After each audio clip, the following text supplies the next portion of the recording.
Hallo en welkom by The Answer Series se natuurwetenskappe video's gebaseer op ons studiegidse.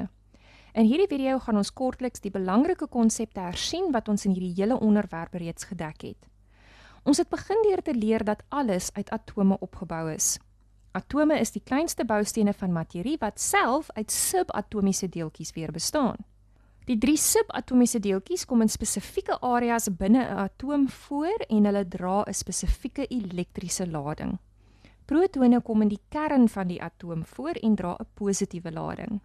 Elektrone kom in die elektronwolk rondom die kern voor en dra 'n negatiewe lading. Neutrone kom saam met protone in die kern van die atoom voor, maar hulle het geen lading nie. Hulle is elektries neutraal.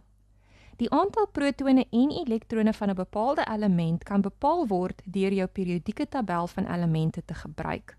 Al die bekende elemente word op die periodieke tabel van elemente gelys. Al die atome van 'n bepaalde element is identies aan mekaar, maar verskillend van die atome van ander elemente.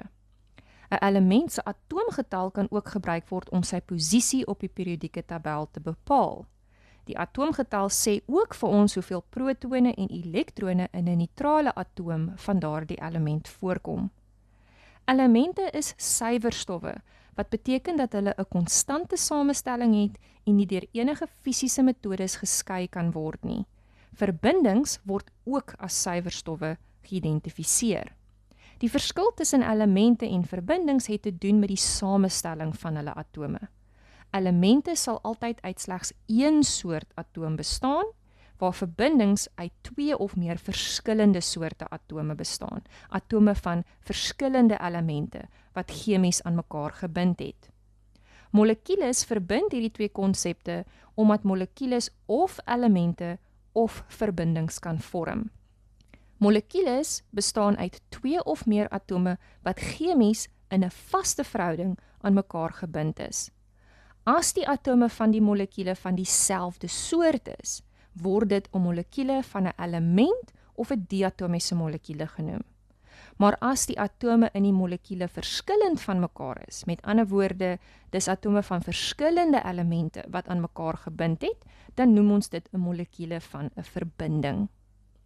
Mengsels bestaan uit 'n kombinasie van elemente of verbindings, 'n kombinasie van verskillende suiwerstowwe. En hulle is ook nie chemies aan mekaar gebind nie. Dus kan jy in 'n mengsel steeds die verskillende elemente en verbindings fisies van mekaar skei. So, wanneer jy gekonfronteer word met 'n onbekende tipe materie en jy moet nou bepaal wat is dit, kan jy dit doen op grond van die volgende eienskappe.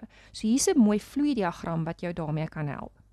Die eerste ding om jouself af te vra is, kan hierdie materie fisies geskei word? As jou antwoord ja is, dan kyk jy waarskynlik na 'n mengsel.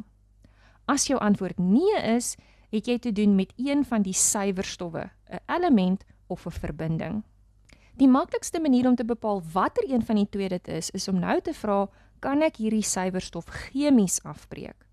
As jou antwoord ja is, ek kan dit chemies afbreek in verskillende komponente, dan is dit 'n verbinding waar dieselfde verhouding van dieselfde atome herhaal word. As jou antwoord is nee, ek kan dit nie chemies afbreek nie, dan het jy met 'n element te doen waar dieselfde atoom heeltyd herhaal word.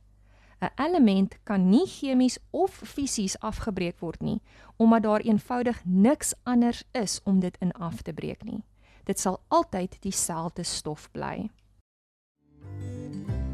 Check out the video description below for practice questions from our study guides. If you found this video useful, give it a like and subscribe to our channel so you don't miss any new episodes. Follow us on Instagram or Facebook to stay on top of the latest TAS news and launches. So that's it for now from The Answer Series, your key to exam success.